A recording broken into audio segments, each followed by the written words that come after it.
happily introduce you to Mr. Mike Woodard. Hey, Mike!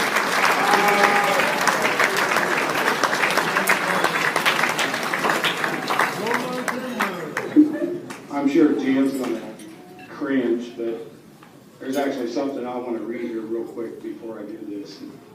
I'll try to do it without crying. It's not very long, Dan, so stop barking at me.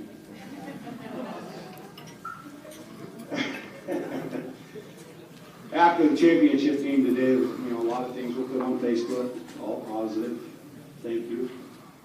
But the one thing that I want to read that kind of goes along with what Kevin's doing here was put on by my brother Bernie, who I'm not sure has attended more than one, maybe two World Series, just because for geographical reasons. But it says about Clinton Woodard, and sorry, let me take a breath. I'll be all right. Take your time. In the 1970s, my cousins, Jim Rich, Don Booker, Jerry Booker, Vincent Booker, and I tried to get a system together whereby my younger brothers, Cliff, Clinton, and Rick, could play baseball with us. We developed a very rough, and I remember playing this game and it hurt, a very rough process game whereby we actually would roll a basketball for the batter to hit, and then the batter would then attempt to run the base before being hit by the defensive player, throwing the ball and hitting him for an out. Yeah. Yes. That sounds like our sport. Yes, baseball, basketball, dodgeball, and sometimes football all mixed together. That system was the best we had, but it created lots of headaches, scars, swollen eyes, and other painful situations for all of us. Later, around 1981, my brother Cliff moved to Chicago when he found beat baseball. And shared it with my younger brothers, Clinton and Rick, as well as our whole family. I have been an outsider in this sport since those days, and getting married and moving away changes things in my life. But being that outsider looking in gives me a different perspective of what this sport means to the individuals playing and their families.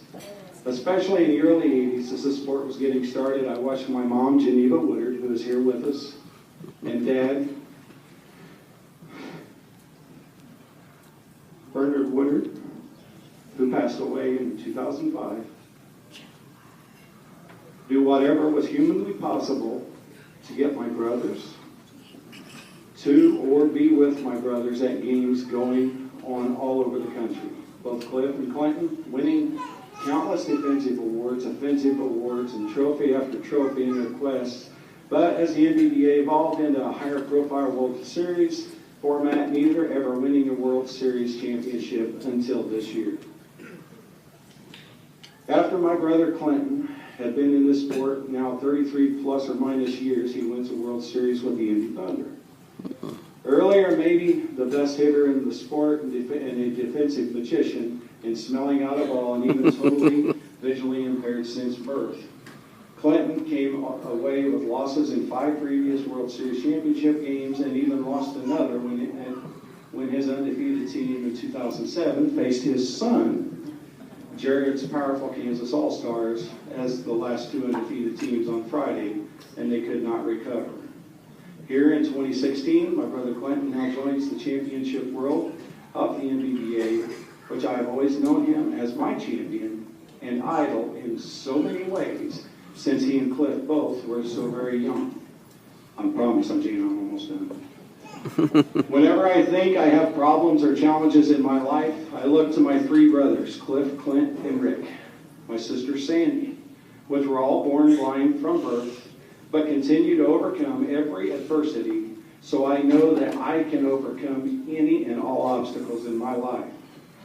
I am so thankful for Beat Baseball, as it shows, now this is coming from somebody who is not involved in the sport. I am so thankful for Beat Baseball, as it shows the world just what I already have known for years, that this is my family, from my parents down to and champions, and today is Clinton Woodard's day to be known by all as a champion. Since there was a Clinton Woodard in such a small town as Willow Hill, Illinois, with less than 300 people, now listen, how many more Clinton Woodards and this type of family are there across the United States and world that could really use knowing about beat baseball? I promise I'm done. My brother can write, and when he starts writing, he don't stop. I read that and I knew I didn't even ask permission, but I decided it had to be shared with you guys. This year's recipient, at 10 years old, in 1994, joined beat baseball and played in his first World Series at the age of 11 in 1995. Since then, he has come to be known and loved by everybody but maybe umpires. He is a strong voice for our league. He works very hard at getting information out about beat baseball. He works very hard about in making sure that, or doing his best to make sure that all that information is positive information. Kind of comes along with his job, but he's been doing it since before then. He is a major spokesperson for this league.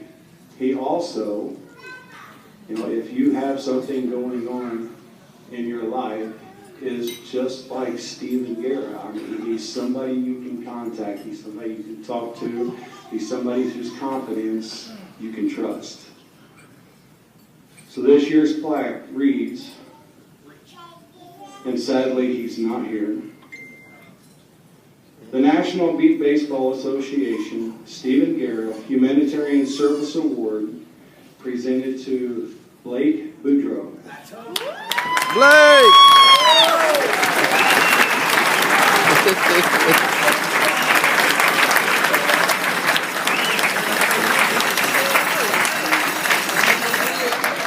In recognition of acts of kindness towards others in need beyond the traditional boundaries of sportsmanship associated with sport and athletic competition, your expression of compassion and goodwill is an inspiration and an example for all. Dan Green, President, July 30th, 2016.